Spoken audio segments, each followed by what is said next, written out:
En el año 65 después de Cristo, bajo el manto de una noche cargada de presagios, el célebre filósofo Lucio Anneo Séneca exhalaba su último suspiro.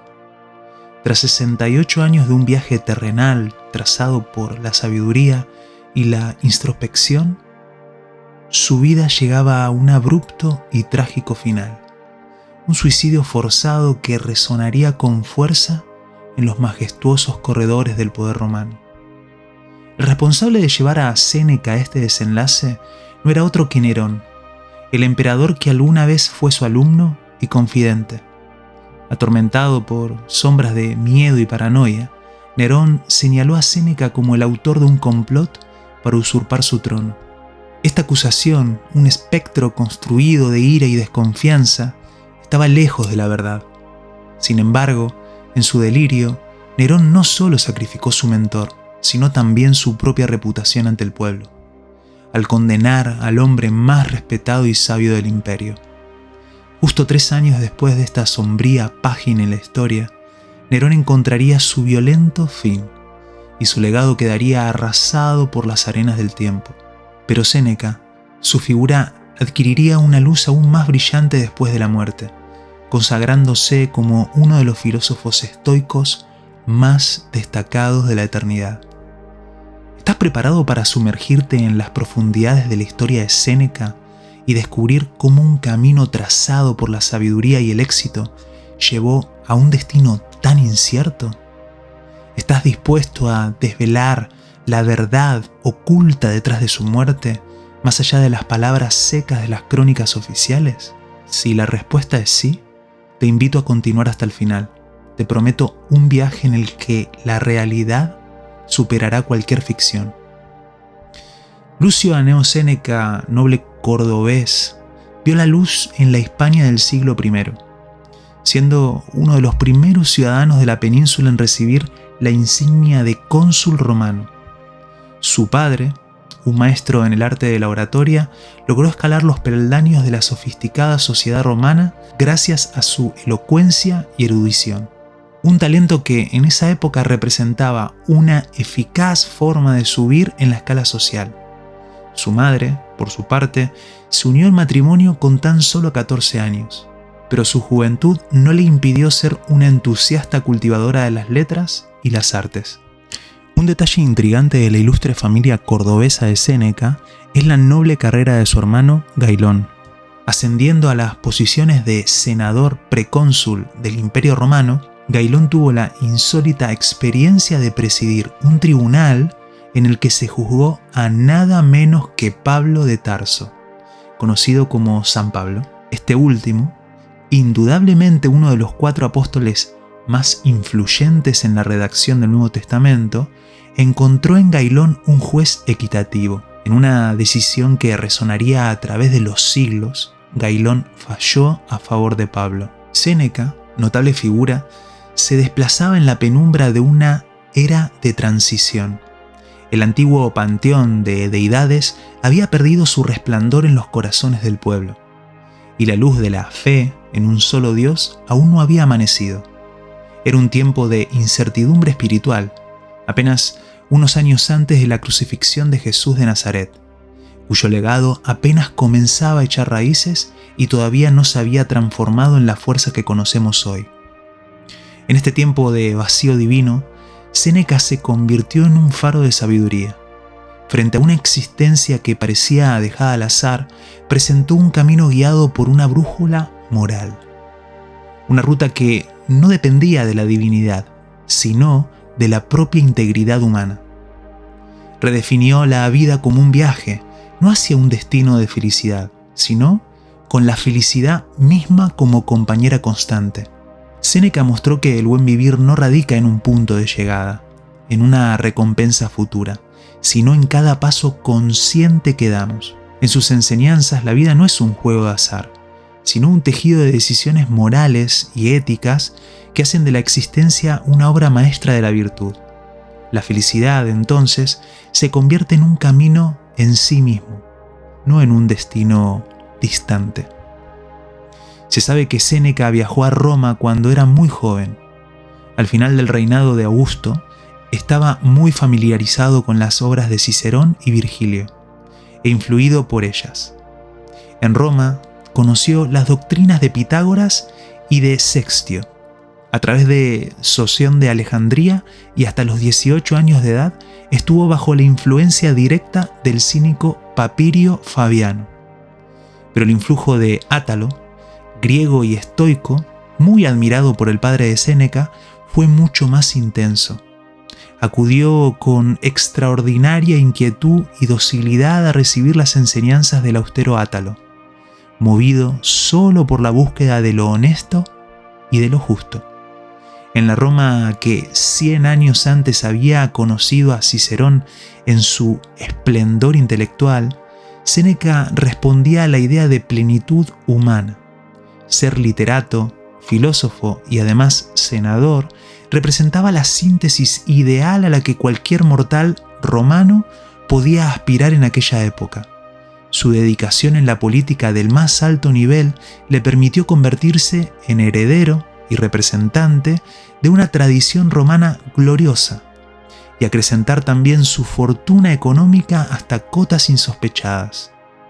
Su disciplina espiritual, lujosa, influyente y respetada, forma de vivir conforme a su modo estoico de pensar, le granjeó el laurel de la filosofía y el privilegio de su digna muerte.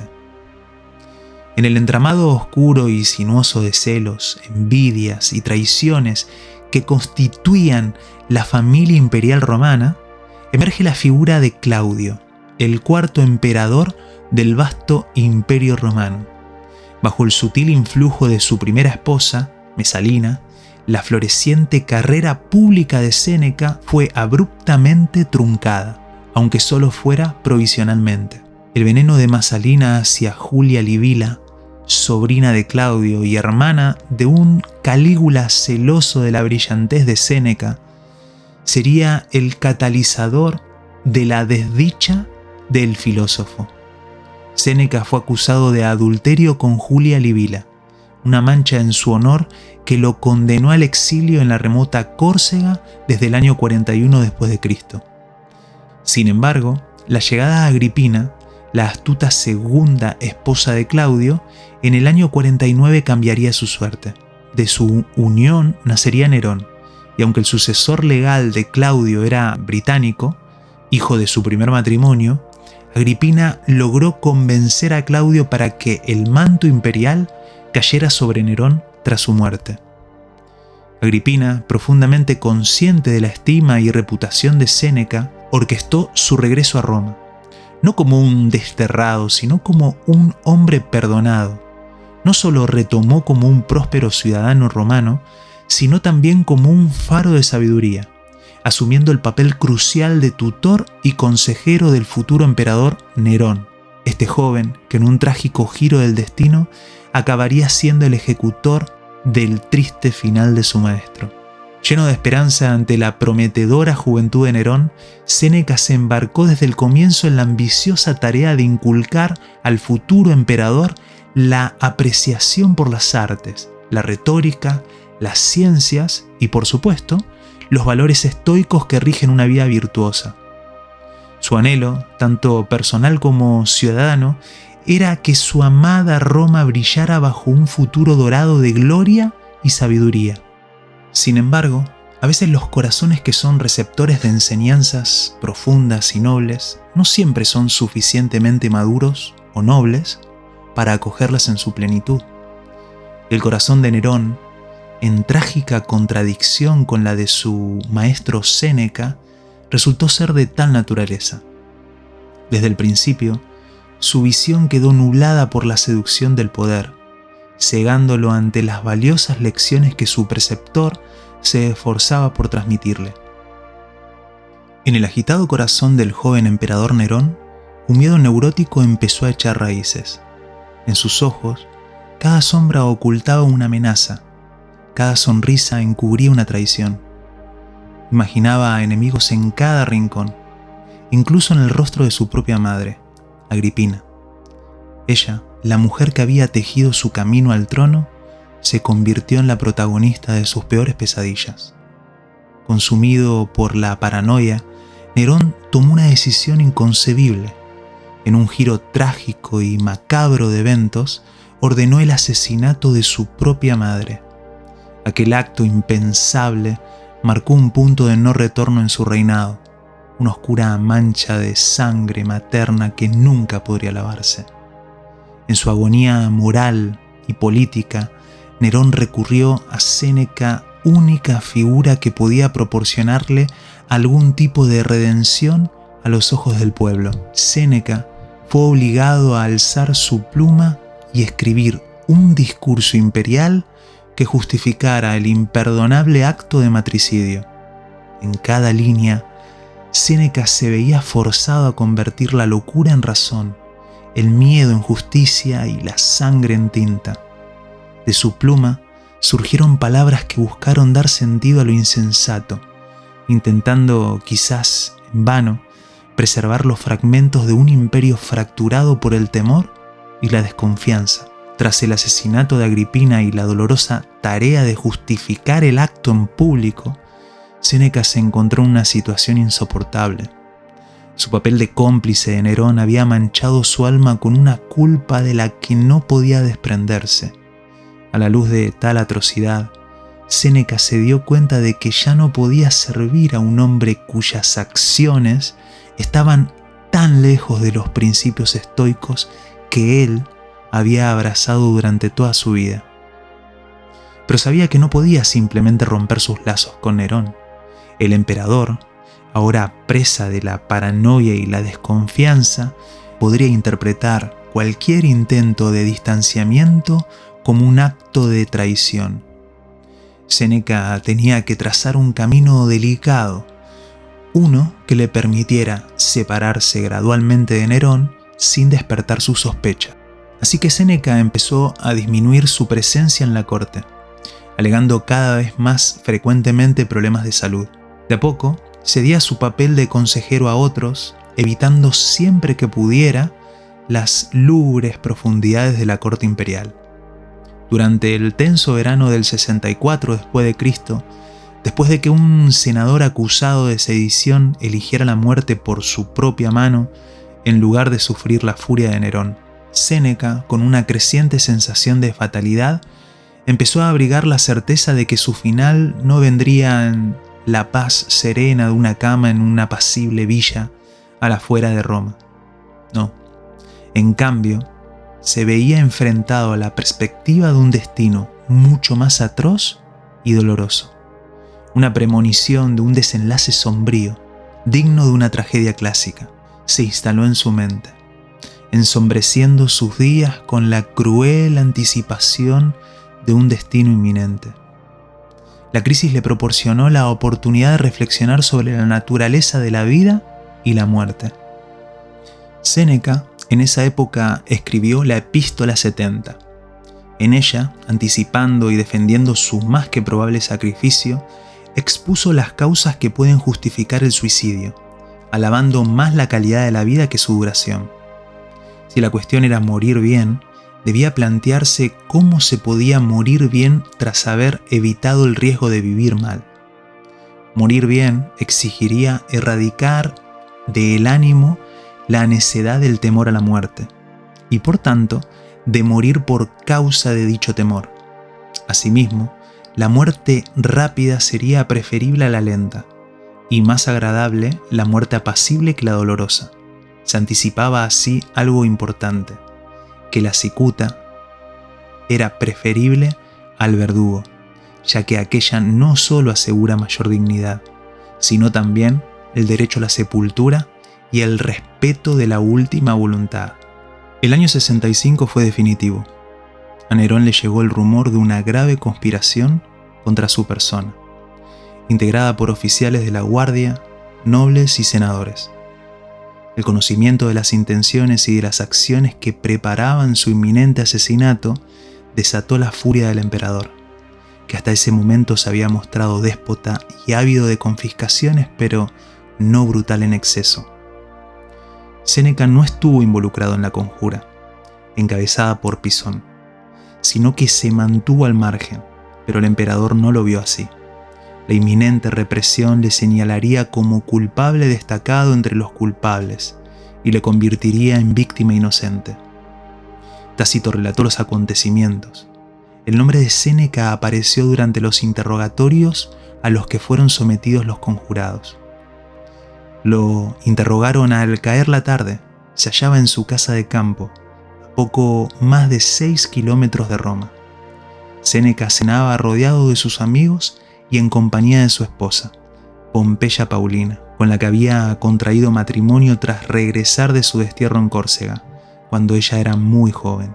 Con serenidad exquisita, seguro de sí, negó al tribuno su implicación en el complot, pero su distante templanza iba a ser interpretada como arrogancia y ello contribuía a su final.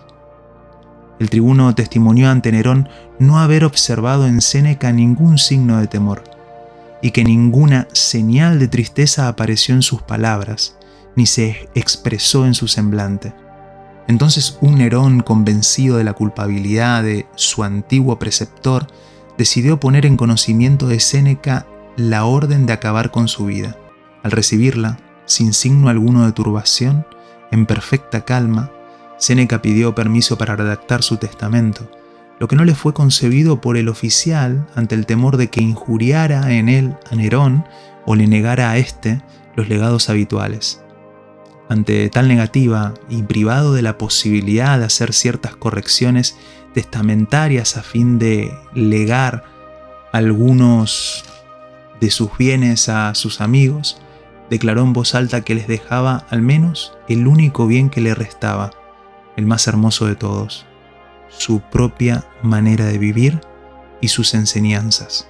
En definitiva, el bien más valioso, la imagen de su vida.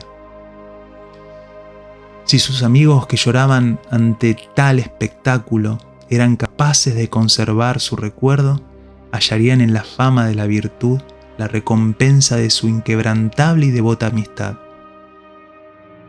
Séneca les aconsejó firmeza y que se comportasen conforme a sus lecciones de prudencia y sus principios.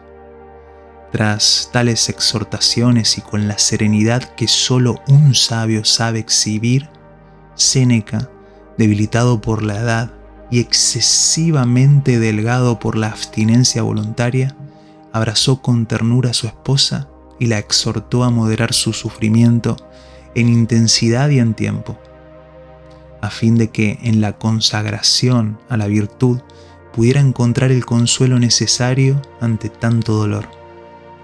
En respuesta a su marido, Paulina aseguró que también ella estaba decidida a morir y pidió reiteradamente que le diesen muerte. Séneca respetó la decisión de Paulina, pues oponerse hubiera supuesto resistirse a su gloria, al honor de morir, a su generoso y valiente ejemplo, y además abandonarla a los más que previsibles aprobios posteriores. Ambos abrieron las venas de los brazos al mismo tiempo. La sangre de Séneca fluía tan lentamente que se abrió también las venas de los muslos y las pantorrillas. Fatigado por el padecimiento de dolores espantosos y temiendo que su sufrimiento abatiese el valor de su esposa o que el de ella le hiciese flaquear a él, persuadió a Paulina para que abandonase la estancia y se retirase a otro aposento. Viendo Séneca que la lentitud con la que se desangraba prolongaba el dolor de la agonía, rogó a Estacio Aneo, médico y amigo fiel, que le trajera el veneno que ya tenía preparado. Bebió la cicuta, pero el efecto esperado no se produjo. Sus miembros estaban fríos y el veneno no se esparcía por su cuerpo. Ordenó entonces que le introdujesen en un baño caliente. Por fin, el vapor lo ahogó y puso fin a su vida. Y así, en el tumultuoso corazón de Roma, las enseñanzas de Séneca encontraron eco en la oscuridad de un final marcado por la deslealtad. Su vida, tejida con hilos de sabiduría y estoicismo, fue abruptamente cortada por la cruel orden de su propio pupilo, Nerón. En su última noche, el filósofo no cedió ante el miedo ni la desesperación. En su lugar, eligió enfrentar su destino con la misma serenidad estoica que había predicado durante toda su vida. Su último suspiro fue un testimonio silencioso de su indomable espíritu, un eco sutil de sabiduría que resonó en los fríos muros de su hogar. Tras su muerte, las sombras del poder romano se oscurecieron, pero la luz de Séneca brilló aún más.